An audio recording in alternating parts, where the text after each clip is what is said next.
Cuando llegamos a las 11:12 del mediodía, 12 minutos más tarde de lo que yo tenía pensado, no por culpa del invitado, sino por culpa de un servidor que pega a hablar y al final después se me va el santo al cielo. En el día de hoy yo he erradicado la frase de todo un amigo, pero evidentemente, y lo tengo que decir porque lo conozco desde que tenía 8 o 7 años aproximadamente, un amigo, Jorge Pérez Terán Alonso. ¿Qué tal? Muy buenos días.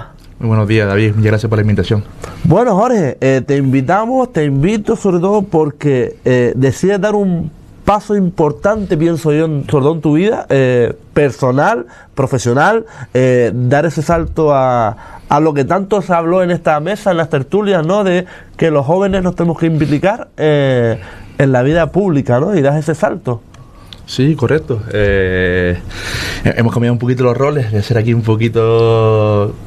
comentar la actualidad que plasmaba el día a día del Ayuntamiento de Pájara, de la isla, a intentar directamente intervenir, porque la verdad que lo que ha pasado estos 4 años en Pájara y en Fuerteventura en general ha sido un auténtico deslate que debemos intentar erradicar y que no se vuelva a reproducir, porque esa inestabilidad política incide mucho en el día a día de todos los ciudadanos que viven en esta isla, y intentamos proyectar a los ciudadanos que otra política es posible y que se puede proyectar una estabilidad.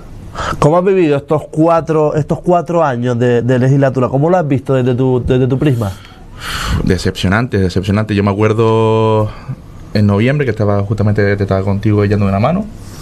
Cuando pasó lo de la moción de censura, digo, fue una decepción grande. No porque lo viví. La moción de censura es una herramienta lícita que está ahí, pero ¿cómo se gestó? ¿No? ¿Te acuerdas que había un acuerdo previo desde el primer día? Que eso es insólito.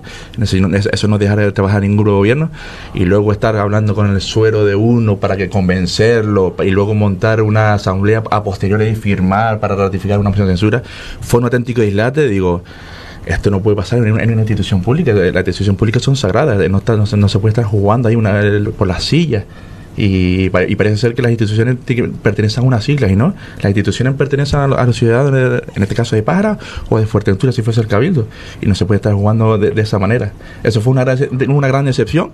Luego también es cierto que luego cuando hubo otra vez otro cambio de gobierno tampoco me gustó, independientemente de que sea con la formación política en la que me voy a concurrir, pero tampoco me gustó porque al final no había ningún motivo y solamente fue por tema de sigla. Y luego el acicate, el gran motivo por el que he decidido concurrir ha sido el tema del Dreamland, o sea, sin duda.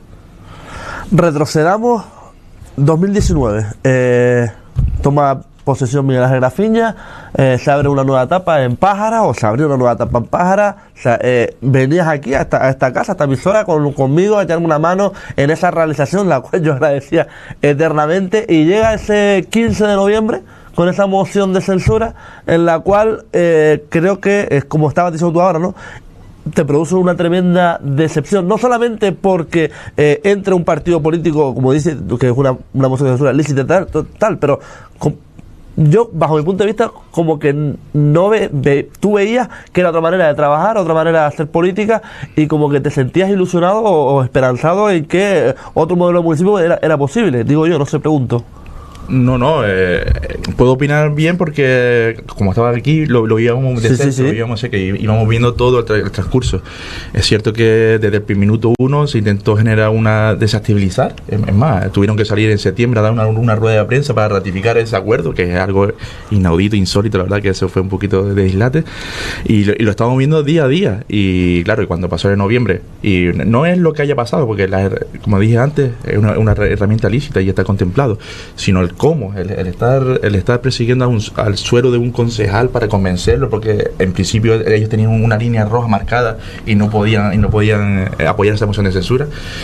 La verdad que solamente cómo se gestó, porque la herramienta es lícita, pero el cómo, la verdad que me frustró un poquito, y no porque tuviese más filia con unos con otros, sino el cómo. No el quién, sino la forma. El cómo. Eso fue lo que a mí me sorprendió mucho. Digo, me frustró un poquito. Digo, otra vez volvemos a esto, que solamente miramos por la sigla y no realmente por la institución. Yo entiendo que los que están fuera tienen que hacer su labor de fiscalizar, intentar en la medida de lo posible y estar dentro, pero muñir de esa forma, la verdad que no representa como yo concibo la política. Al final, para mí, ser representante de una institución pública, yo creo que de las cosas más bonitas que puede haber en la vida, representar a tu vecino, yo creo que es algo incluso por lo que se pagaría por el hecho de vivir esa experiencia, y parece más juego de niños o juego de egos, intentar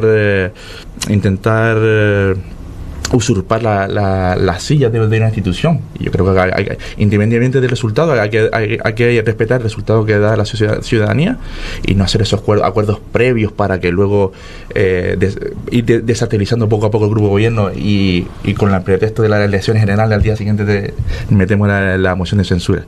Eso me frustró bastante, la verdad, me decepcionó. Luego, obviamente, la línea de trabajo fue bien, eso sí me gustó. Me decepcionó otra vez el cambio de gobierno que hubo después, creo que fue en mayo de 2021, mayo de 2021, sí. Independientemente de las fuerzas políticas que sean, pero eso está cambiando, no va en lo que yo consigo con la política. Y luego lo del Dreamland, que sinceramente ya ha sido ya el boom para decir, tenemos que cambiar. Sí, nos tenemos que involucrar para que estas cosas no pasen. ¿Consideras que con esta legislatura que termina en mayo, estos 4 años, ha sido un retroceso para Pájara, o crees que Pájara ha avanzado en algunos aspectos? Bueno, es cierto que por suerte al final los expedientes los sacan adelante el funcionariado, ¿no? Pero es cierto que si hubiese habido más estabilidad, seguramente se hubiesen sacado mucho más expedientes. Eso es indudable. Y se hubiese generado un clima de más confianza, un clima también dentro de la institución en que se pueda trabajar con mayor agilidad, y seguramente se podrían haber hecho mucho más expedientes. Eso es innegable. Tanto en Pájara como en el Cabildo, igual. Número 7, Coalición Canaria. ¿Por qué Coalición Canaria? Esa formación política nacionalista, Coalición Canaria número 7, ¿cómo se llega a todo ello? Jorge, si puedes comentarnos algo. Sí, por supuesto. Al final, como lo que yo concibo la política, sobre todo local, es por personas. Es cierto, bueno, y tú y muchas veces en conversaciones informales contigo lo hemos recalcado, que en el 2003, cuando hay el cambio de gobierno, yo me alegré. Sí. ¿no? Lo hemos hablado mucho, porque concebía hasta discutíamos y todo. Sí. Formalmente, evidentemente. No.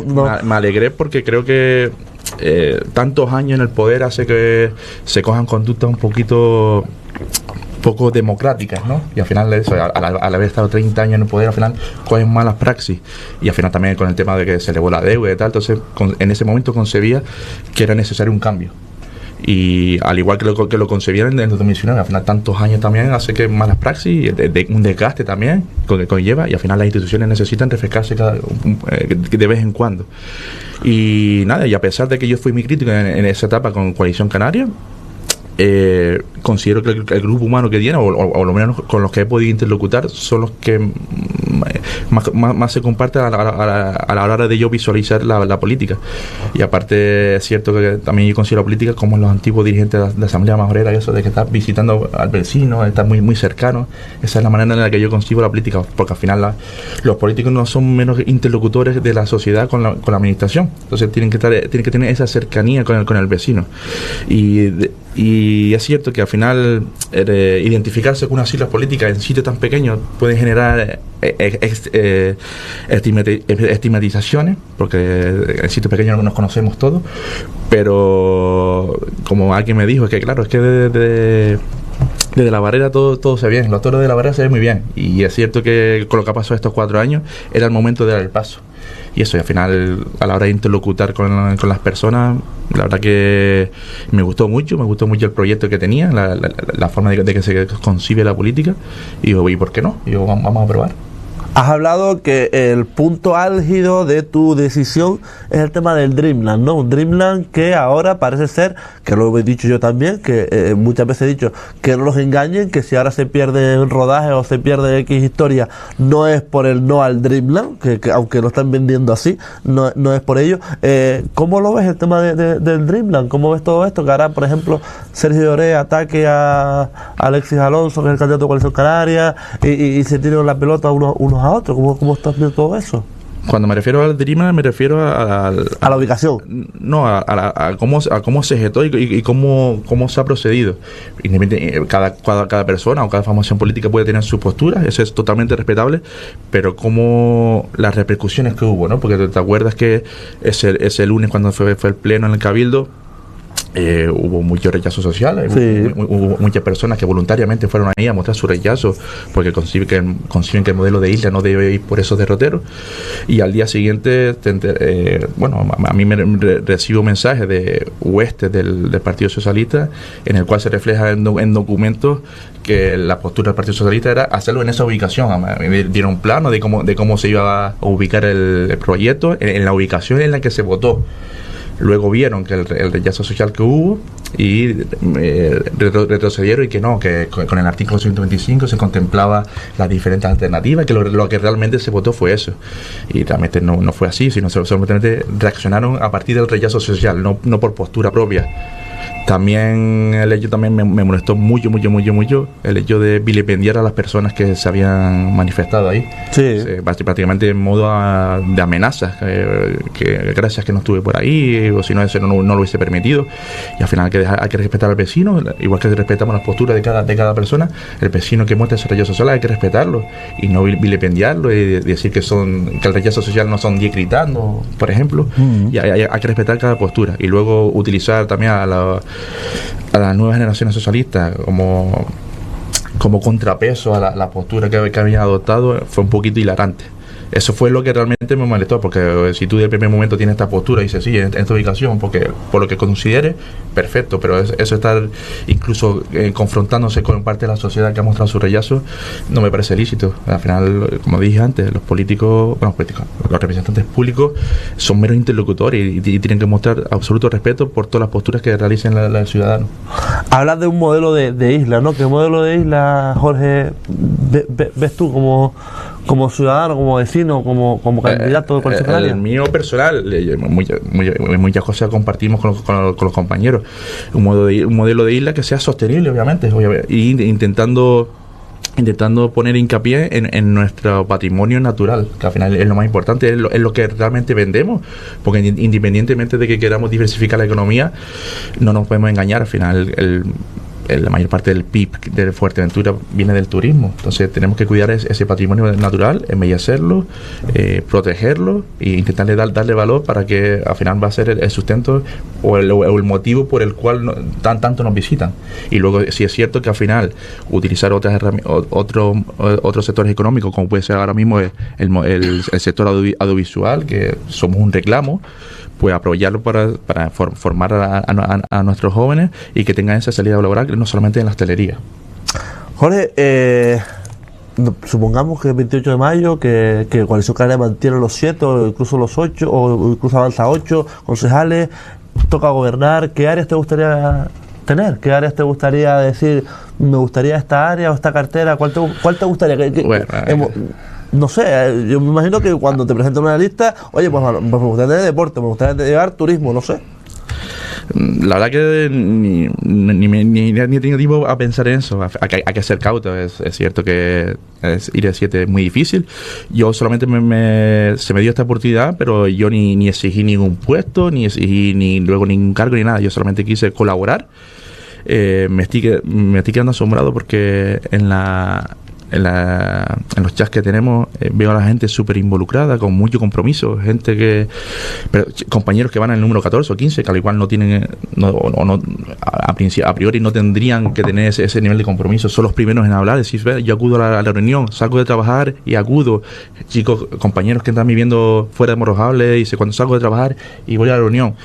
Sinceramente me quedo con eso. Eso es lo que más me ha llamado la atención, con lo que me quedo, independientemente luego de lo que pase el 28 de mayo. Ese yo creo que es el mayor premio que estoy recibiendo, y ver la ilusión y el compromiso de los compañeros es con lo que me quedo. Y luego a partir del 28 de mayo lo que de la aritmética de el plebiscito de dicte, pues ya valoraremos. En caso de que saquemos 7 o más, y nos toque gobernar, pues ya internamente se valorará la distribución de áreas. Al ser una persona versátil y que tanto por formación o por experiencia o por trayectoria profesional me he manejado en diferentes ámbitos, me puedo amoldar a lo que pueda dictar el partido. Pero vamos, que eso todavía queda lejos. Primero hay que trabajar para conseguirlo, pero me quedo con lo que el compromiso y el compromiso que están mostrando los compañeros y compañeras. Está aprendiendo usted muy rápido, es decir, esquivando algunas preguntas. Es decir, yo le pregunté que cuál le gustaría, una cartera que le hiciese ilusión, y al final... Bueno, porque realmente, porque es cierto, a mejor parece que estoy engañando, pero no, es que ni lo he pensado, porque primero tiene que llegar en ese momento.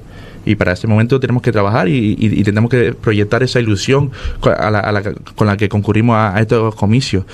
Y llegado al punto, pues, hombre, he estado siempre ligado al deporte, por mi formación, economía, por trayectoria profesional, también turismo. Pero vamos, que en cualquiera se puede aportar y sobre todo aprender. Sobre todo, primero aprender y luego también aportar. Oye, antes de ir terminando, ¿le consultaste a alguien antes de tomar la decisión? Es decir, ¿hablaste con tu madre, hablaste con tus hermanas, tu hermano, hablaste con alguien o lo decidiste internamente tú solo? No, fue una decisión unilateral. Es cierto que mi familia saben de mis inquietudes, que siempre, incluso ellos ya me habían pronosticado que mi vida podría ir por la vida política antes de yo verlo, igual que muchos vecinos que me decían que te vemos como un perfil político, y yo no era consciente de ello. Y no, la decisión fue totalmente unilateral, y encima todo fue un poquito rocambolesco, un poquito...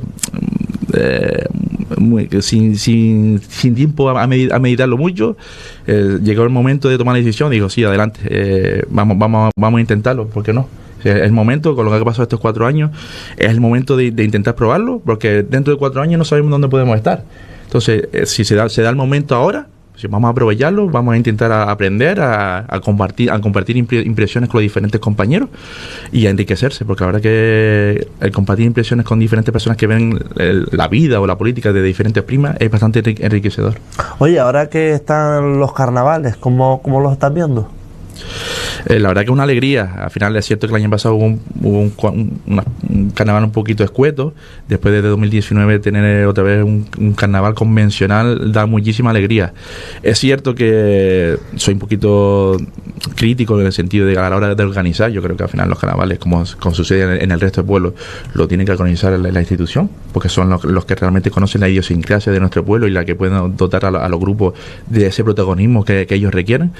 Pero bueno, estoy viendo bastante participación, la verdad. El viernes, sábado y ayer, sobre todo ayer, la primera hora y media, bastante participación. Sí. Me está gustando mucho, y esperemos que los que nos quede de carnaval, estos 7 días restantes, sigamos participando en la medida de lo posible, porque al final se lleva de menos el carnaval idiosincrasia del pueblo canario, de Morrojable, y espero que todo el ciudadano que participe en él se lo pase muy bien.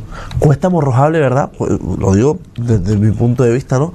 Cuesta que la gente se involucre, es decir, cuesta que el pueblo, yo me acuerdo, antaño la gente participaba muchísimo más, es decir, no sé por qué actualmente la gente pues como que no se involucra mucho en la vida cultural o en la vida lúdica del propio pueblo, ¿no? Bueno, como que el turismo nos ha devorado un poquito, ¿no? Bueno, sí, al final los vaivenes de la vida, ¿no? Al final es verdad que vivimos en un mundo muy efímero, al final que tenemos muchas cosas que hacer, y al igual no le mostramos especial atención a la parte del lúdico o involucrarse con las actividades de nuestro municipio. No obstante, reitero lo que dije antes, que este viernes, sábado y domingo he visto bastante participación, la verdad, que independientemente que ha habido eventos simultáneos, que a lo mejor, sobre todo el viernes con el tema de la lullada, no fue tan la acogida tan calurosa en el pregón, pero tanto el sábado como ayer he visto bastante participación, y esperemos que intentar desde ahí proyectar a las nuevas generaciones que se tienen que involucrar en las diferentes actividades que oferta el municipio. Poco a poco yo creo que lo vamos consiguiendo, ¿no? Pero, por ejemplo, lo que tú decías antes, es decir, que la gente a lo mejor no se involucra en la vida política por este miedo de que te encasillen o te marquen ya directamente que tú eres de esto, y si no están los tuyos, pues no te voy a echar una mano o no te voy a ayudar, ¿no? Es cierto. En los sitios pequeños a mucha gente le cuesta dar ese paso, por lo que estamos hablando, que es estigmatizar un poquito, identificarse con unas siglas políticas. Por suerte he visto que en esta legislatura, en diferentes formaciones políticas, se ha involucrado mucha gente nueva, es decir, sin ningún tipo de afección previa a la política, y eso me genera ilusión, ya no solo en Coalición Canaria, sino en el resto de formaciones políticas. Y eso es bueno, al final dosis de nueva realidad, de nuevas personas, con sus diferentes inquietudes, son enriquecedoras para las formaciones políticas, y al final no deja de ser una extrapolación de la realidad en la que vivimos. Entonces me genera ilusión de que mucha gente se haya involucrado, y esperemos que puedan aportar en sus diferentes organizaciones. Para ir terminando, que también tenemos a Diego del Taberú aquí esperando para esa entrevista que habíamos concertado en el día de hoy. ¿Crees que serán unas elecciones limpias? ¿Que el 28 de mayo serán unas elecciones, o en la propia campaña no un y tú más, y este y lo otro, o piensas que habrá juego sucio? Yo espero y confío que sea todo limpio. Al final, las nuevas incorporaciones, lo hemos visto siempre en los toros de la barrera, siempre nos hemos quejado de estos modus operandi, que al final parece un patio de colegio, y si vamos así con esa misma línea, pues poca ilusión podemos proyectar. Al final lo que tenemos que mostrar son respeto, porque al final los que se presentan en otras formaciones políticas también son vecinos, y en muchos casos amigos o muy buenos amigos, y ante todo tiene que haber el respeto, y al final cada cual peleará con su ideología, con su forma de ver la política, pero siempre desde el máximo respeto al resto de adversarios políticos, porque no dejan de ser vecinos. Y como siempre hemos dicho, se puede ser amigo y tener otra ideología política, que la amistad no debería de separar la ideología, ¿no? Por supuesto. Además, y en mi caso lo he visto reflejado en las últimas semanas. Es cierto que a lo mejor yo recalqué el tema de que en la política local lo que prevalece son el grupo humano, ¿no? Y es cierto que, por ejemplo, en el Partido Socialista yo posiblemente tenga más amigos que ahora, lo que yo considero amigos, que en Coalición Canaria. Pero al final hay una serie de convicciones, a pesar del grupo humano, que me parece muy bueno, una serie de convicciones que no concuerda con mi manera de ver con los prebostes del Partido Socialista, y por eso desde el minuto uno ni contemplé la idea, a pesar de que allí hay muchos amigos, y obviamente van a tener todo el respeto por lo menos de mi parte, y voy a intentar que con todos mis compañeros se respeten a todos y cada uno de los adversarios políticos, porque son amigos, son vecinos, y todo requieren de ese respeto, y al final, si nosotros no mostramos el respeto, ¿qué es lo que vamos a proyectar en la ciudadanía? No podemos proyectar esa ilusión, lo que representan las instituciones públicas, que al final es esa bonomía, ese respeto a todos los ciudadanos. Me ha gustado que ha sido autocrítico con el tema de que con la moción de censura, y que no te gustó tampoco después ese cambio de gobierno el 21 de mayo, en mayo del 21, ¿no? Yo siempre fuera de la política, desde fuera siempre se ve todo muy muy bonito, y al final vivirlo de fuera te da esa imparcialidad. El hecho de ahora involucrarme en una organización política no debe borrar todo lo que yo he dicho. Es decir, si yo he sido crítico, y al final lo que yo quiero para mi municipio o para mi isla es estabilidad, y no independientemente de las islas que tengan, estabilidad, que los que estén ahí gestionen bien los expedientes y muestren ese respeto al ciudadano, y las islas lo de menos. Al final, como yo siempre digo, y esto no es un mensaje populista, al final lo que interesa es que quien gane sea Pájara y Fuerteventura, independientemente de las islas. Jorge Pérez Terán Alonso, como dice Chichonería, PTA, señor PTA de Pérez Terán Alonso, muchísimas gracias por estar con nosotros, esta primera entrevista como número 7 de Coalición Canaria, y a quien Dios se la dé, que San Pedro se la bendiga. Nada, gracias, ha sido un placer. Muchas gracias por la cobertura, y nada, animar a todos los que estén escuchando o viendo la entrevista, que participen durante esta semana en las actividades del carnaval, que necesitamos tener gente en la calle y arropar a los diferentes grupos que intervienen en el carnaval, y seguramente nos veremos por aquí un poquito más. Muchísimas gracias, Jorge. A ti. Hacemos un alto del camino pequeñito, y enseguida regresamos con Diego para comentar esa fiesta que va a haber el 16 de marzo en el Taberúa. No te vayas, que pasamos lista. Hasta ahora.